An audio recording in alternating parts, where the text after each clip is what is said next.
The millionaire widower's twins couldn't sleep until the new black nanny did something unthinkable. The Grant estate, nestled high in the hills of Westchester County, stood like a monument to ambition, sprawling, elegant, painfully silent. The kind of house that once rang with the laughter of children and the light touch of classical piano streaming from the drawing room at sunset, but now seemed to hold its breath, as if waiting for something or someone to make it feel alive again. Since the passing of Lydia Grant just 8 months prior, philanthropist, painter, mother, the mansion had taken on a strange stillness. The staff still moved about as they always had. The polished surfaces still gleamed beneath golden chandeliers, and the gardens bloomed in careful symmetry under the watchful eye of hired horticulturists.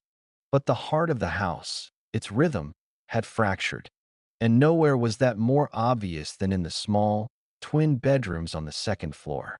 Gabriel and Vivian, aged 6, both with the sharp cheekbones of their father and the wild curls of their mother, had not slept a full night since the funeral. Not once. Not through the help of therapists, not with the promises of their exhausted father, and certainly not with the quiet, overly polite nannies who came and went like well-meaning shadows. The twins did not speak to them. They did not scream, or cry, or misbehave. They simply stayed awake, every night, every hour, sometimes in silence, sometimes whispering songs that Lydia used to hum beneath her breath when she thought no one could hear. "Sir, I know we've tried 5 already, but—" Jonathan Grant, CEO of Grant Industries, worth an estimated $340 million and recently listed in Forbes 40 Under 40, pinched the bridge of his nose as the house manager, Mrs. Levitt, trailed behind him with the clipboard that had seemingly grown attached to her hip since the day Lydia died. "She's different," the older woman continued. "Doesn't come from an agency. Comes from a referral. Word of mouth. Personal. The kind of hire we'd never normally consider." "Then why are we considering her?" Jonathan's tone was flat, his steps sharp against the marble floors. Mrs. Levitt didn't flinch. "Because," she said quietly, "the children asked to meet her. They saw her picture and said, 'She looks warm.'" He stopped walking, stared at her. That was more than the twins had said about anyone in months. He exhaled slowly. "Fine. When?" "She's downstairs. Arrived 10 minutes ago." He looked up the staircase, as if he might hear them, those small, sleepless ghosts of his once vibrant life, then turned toward the sitting room. "Bring her in." Her name was Naomi Ellis. She was 34, black, with skin like deep coffee and eyes that smiled before her lips ever moved. She wore a navy blue blouse with pearl buttons, simple dark jeans, and flat shoes that made no sound on the polished floor. She didn't carry a resume or a portfolio or a file of letters from families who adored her. What she carried instead was a worn leather-bound journal tucked beneath her arm and a velvet pouch of lavender that left a soft scent wherever she walked. She didn't bow when she entered, didn't fidget, didn't pretend not to notice the tension in the room. She just smiled, warm, real, and said, "Mr. Grant, thank you for letting me come. I know this isn't easy." He regarded her carefully, his jaw tense, his fingers curled slightly where they rested on the back of the chair. "You're not from an agency." "No, sir. You've never worked for a family like mine. I've worked with children who've been through more than your house could ever hold," she said gently. "And I listen well." There was no arrogance in her tone, only certainty. Later that evening, after a brief walk through the garden, a short conversation with Mrs. Levitt, and a few questions answered with quiet poise, Naomi stood at the bottom of the stairs, gazing up. "Would you like to meet them now?" Jonathan asked, his voice softer than it had been all day. She nodded. "They'll decide everything," she replied. He raised an eyebrow. "You're not going to win them over?" Naomi smiled slightly. "That's not how it works. You don't win a child's trust. You honor it." When she entered the nursery, it was nearly 8 p.m. Gabriel sat by the window, knees to chest, watching the moon rise. Vivian was curled in her bed, awake, her eyes wide and thoughtful, as if waiting for a story she knew might never come. Naomi didn't speak right away. She walked in slowly, placed her velvet pouch on the bedside table, and sat on the floor between the two beds, legs crossed, palms open. She looked up at the ceiling and said quietly, "This house misses her, doesn't it?" There was no answer. But after a moment, Vivian whispered, "Yes." Naomi nodded. Sometimes places remember things better than people do. Gabriel looked over then, just slightly. "You're not like the others," he said, not a question. "No," Naomi replied. "I'm not trying to replace her. I'm here because sleep is a kind of remembering, and I think we can help your dreams be kind again." Vivian sat up. "How?" Naomi opened her journal.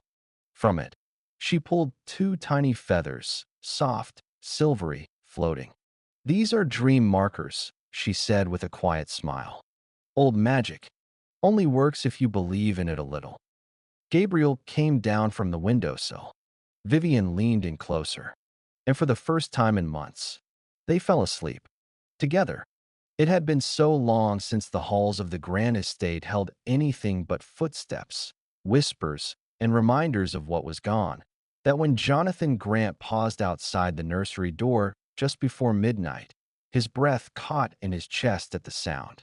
It was soft, unhurried, drifting like honey in warm tea. A lullaby, not the recorded kind that echoed from monitors in posh baby rooms. Not one from Lydia's old playlist, either. This was different, live, low, sung with care, in a voice slightly raspy, slightly off-key, but impossibly soothing. And over it, quiet breathing, rhythmic, peaceful. He didn't open the door. He didn't dare interrupt. He only stood there, hand resting on the polished wood, eyes suddenly damp with something he refused to name. The house was not healed. But tonight, for the first time in 8 months, it was resting. The next morning, Jonathan sat alone at the long dining table. No boardroom, no conference call, just coffee, untouched, and the morning paper folded neatly at his elbow. His phone buzzed with urgency, dozens of emails he should have been answering, but he didn't move to pick it up. Instead, he listened. Somewhere down the hallway, Naomi was helping Vivian braid her curls. Soft giggles filtered through the doorway. Gabriel was telling her about the dinosaur book his mother used to read. His voice, for once, wasn't hushed or monotone. It danced. Jonathan was still listening when Mrs. Levitt approached.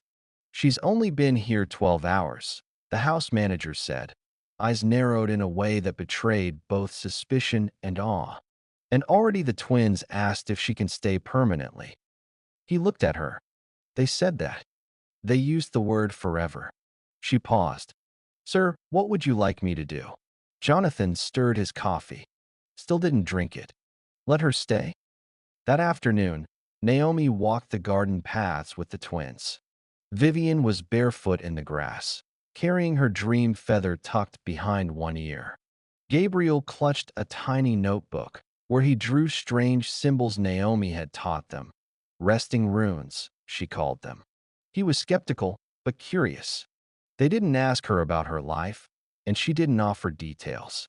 Not at first, but after Vivian fell and scraped her knee, and Naomi kissed her forehead in the same spot Lydia once did, the little girl suddenly said, "Did you have a mom?"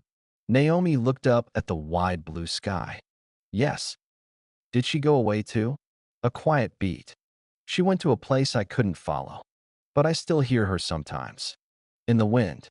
In music." Gabriel tilted his head. "What did she sound like?" Naomi smiled and began to hum. That evening, as Naomi helped them brush their teeth and told them the story of the moon whale, a fable she swore she'd once heard from a bird during a dream, the twins didn't ask for water or lights or one more song. They simply laid back, nestled into their pillows, and closed their eyes. Naomi turned out the lamp, whispered something in a language neither child recognized, and slipped from the room. Jonathan stood at the end of the hall. He wasn't spying, though he told himself he wasn't eavesdropping either. He just couldn't look away. Naomi noticed him, gave a small, respectful nod, and walked past. But something in her eyes lingered. Not flirtation, not expectation, but a kind of patience he wasn't used to. And something in his chest stirred uncomfortably, like the hint of guilt, or the early flicker of something long buried under grief. Later that night, he called his sister. "Emma," he said into the phone, voice low. "I think I finally found someone who can help them." There was a pause. "You mean a therapist?" she asked. "No," he said. "Someone who understands grief, without explaining it. Someone who listens without writing anything down." Another pause. "You're not talking about a nanny?" He didn't answer, because he wasn't sure either. It began around 2:17 a.m. Naomi wasn't asleep. She rarely was, not fully. There was something about unfamiliar walls, the way silence behaved differently in houses touched by grief. She sat by the window in her guest room, sipping lukewarm chamomile tea, listening to the house breathe. Old homes like this one whispered when no one was paying attention, floorboards settling, radiators sighing, memories stirring through vents and door cracks. Then she heard it. A gasp. Then another. Light footsteps. She set the mug down, gently opened her door, and moved into the hallway. Vivian stood in the middle of the corridor, barefoot, her silk nightgown clinging slightly from sweat, her eyes wide but unfocused. Her little fists trembled at her sides. Behind her, Gabriel's door creaked slightly, as if he, too, had woken. Naomi knelt to the girl's level. "Vivian," she said softly, "can you hear me?" The child blinked. Her lips moved, but no sound came. Then suddenly, she screamed. Jonathan burst from his bedroom in seconds. Shirtless, barefoot, eyes bloodshot from too little sleep and too many memories, he rushed to where Naomi now cradled Vivian, gently rocking her against her chest. She was sleepwalking, Naomi said calmly over the child's sobs. "But she's coming back now." "What happened? Did she? Was it a night terror?" he asked, frantic. Gabriel appeared from the shadows, clutching a stuffed dinosaur. "She was talking to Mom," he whispered. Naomi turned her head slightly. She said, "Don't go this time, please. Please don't leave." It took nearly 45 minutes before Vivian finally settled. Naomi didn't hand her back to her father. She held her until her breathing slowed, until her small hand stopped clinging to the nanny's blouse like she might disappear too. Then, gently, she laid her down in bed and hummed that same melody, the one Jonathan still didn't recognize but had come to wait for, night after night. Outside the bedroom, he ran a shaking hand through his hair. "She's never done that before," he said. "She remembers something," Naomi replied. "Something about the last night." He exhaled. "I was out of town," he murmured. Lydia let the kids sleep in her room. It was their thing. Movie night. Pancakes in bed. I got a call at 2:44 a.m.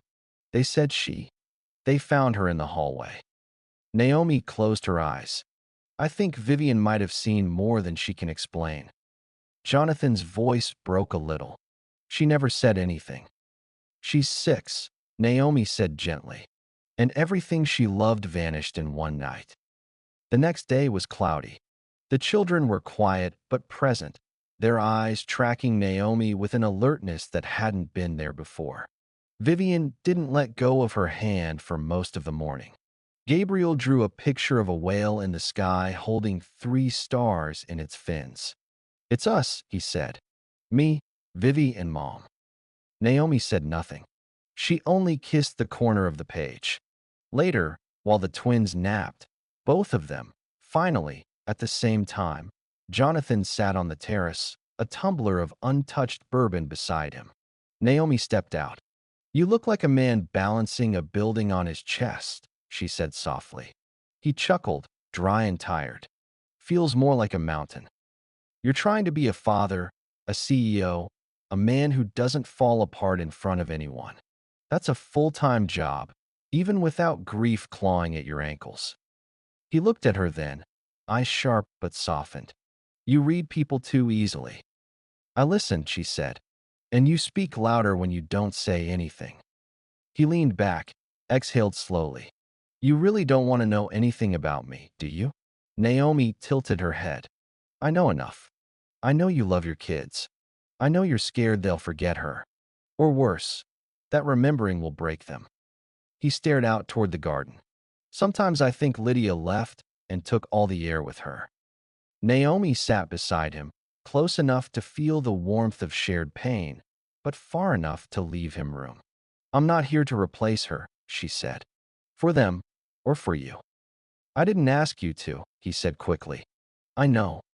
They sat in silence, the kind that didn't press for answers. Then, as if from nowhere, Naomi whispered, You ever tell them what she smelled like? He blinked. What? You talk about her voice. Her smile. But kids remember scent. Skin. The way love smells when it's cooking pancakes or folding laundry. He swallowed. No. Then start, she said. Let them carry her in the little things. It's not the big stories that keep someone alive. It's the pieces. That night, Jonathan knelt beside Gabriel's bed and whispered. She always wore lavender oil. Even in summer. Even when she hated the heat. Gabriel smiled faintly. Vivian said, she smelled like bedtime. Jonathan nodded.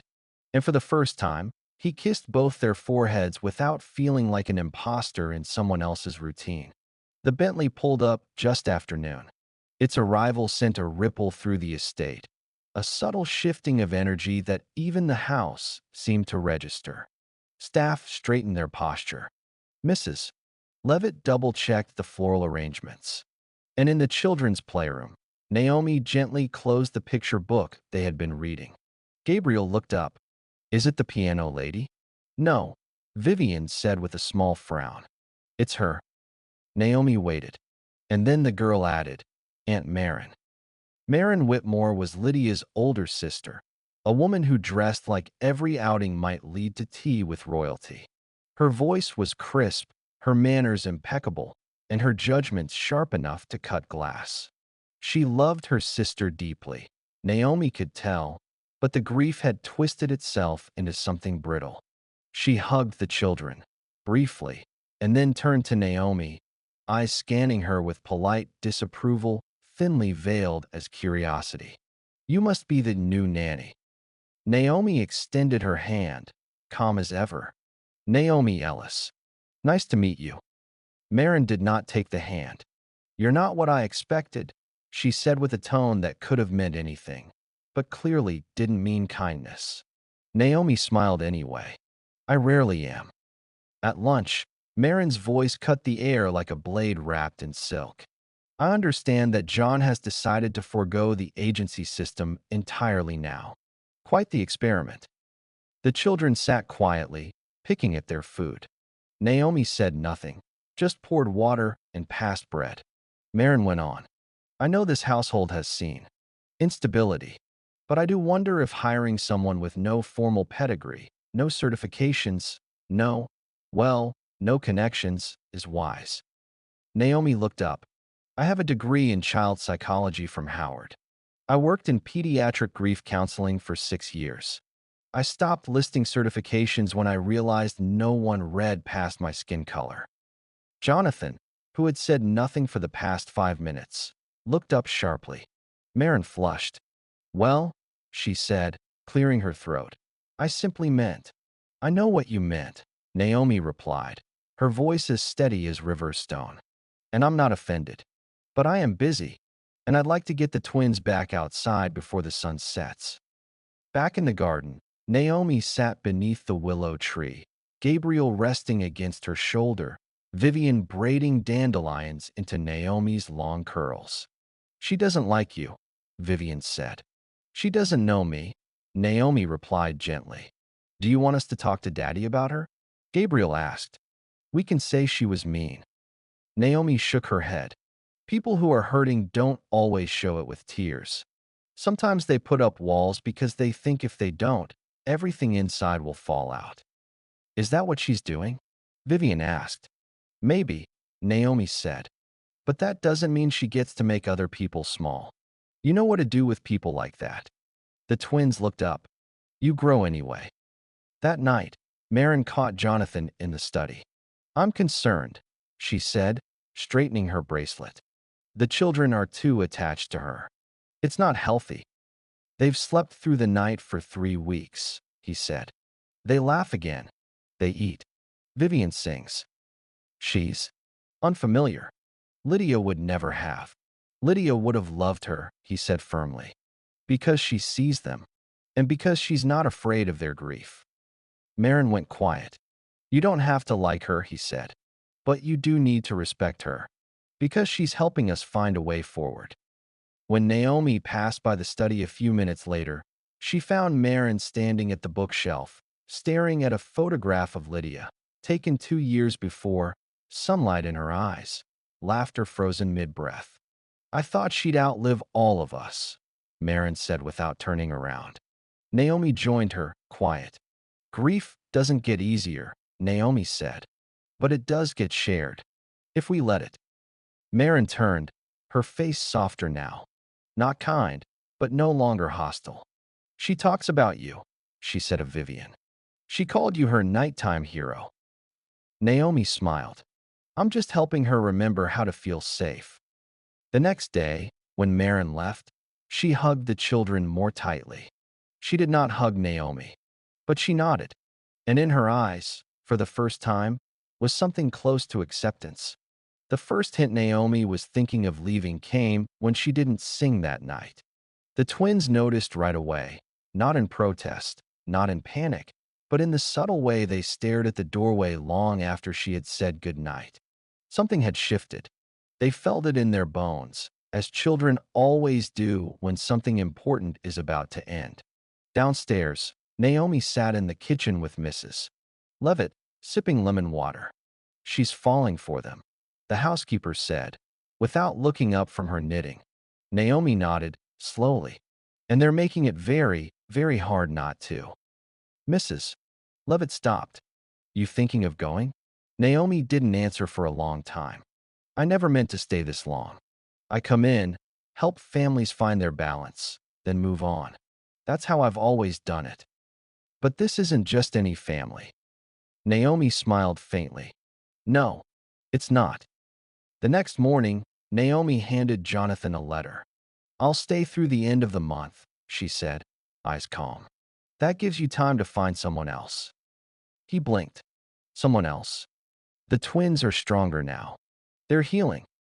Jonathan folded the letter but didn't put it away. You're making a mistake, he said. I know. He looked up, confused. I know it's a mistake. I know it hurts. But I also know that I came here to do one thing, and I've done it.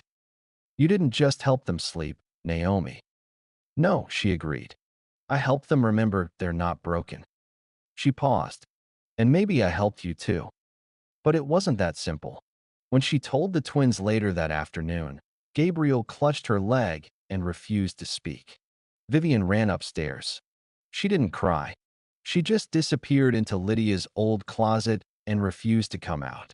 Naomi didn't chase. She sat in the hallway outside the door. I won't tell you it's fair, she said gently, or that it doesn't hurt. But sometimes we love people just long enough to help them grow their wings. There was silence, then a soft voice. But we just got ours. Naomi closed her eyes. That night, the twins didn't sleep. They waited until Naomi had gone to her room. Then, quietly, they snuck down the hall, barefoot and whispering. They carried the lavender pouch she had given them, the one that always made the room feel safe. And they slipped it under their father's pillow. Jonathan found it hours later, with a note in Gabriel's uneven handwriting. If she has to go, then bring her back. We're not done yet. The next morning, Jonathan stood on the porch as Naomi packed a single suitcase into the back of the town car. I think, he said slowly, You were never meant to just pass through. Naomi tilted her head. You asking me to stay? I'm asking if we can stop pretending this was ever just a job. A long pause. Naomi looked back at the house, then toward the upstairs window. Two small faces pressed against the glass, hope blooming behind the fog. She turned back. I won't promise forever, she said. That's okay, he replied. Let's start with today. That night, Naomi sang again. The twins fell asleep before she reached the second verse, and Jonathan, from the hallway, leaned against the wall and closed his eyes, for once, not out of exhaustion, but peace.